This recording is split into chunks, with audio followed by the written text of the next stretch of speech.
Civil Service Exam Reviewer. Comprehension. In recent years, farmers have struggled to maintain stable crop yields due to fluctuating weather patterns, shifting growing seasons, and increased pest resistance. These unpredictable conditions have forced agricultural planners to revise long-standing practices and adopt adaptive strategies. This paragraph best supports the statement that A. Traditional farming methods remain effective despite climate change. B.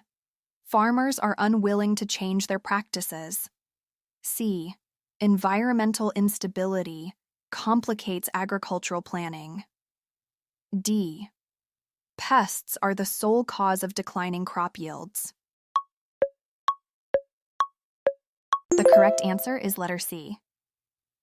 Environmental instability complicates agricultural planning. Multiple environmental factors are cited as sources of uncertainty. Did you get it right?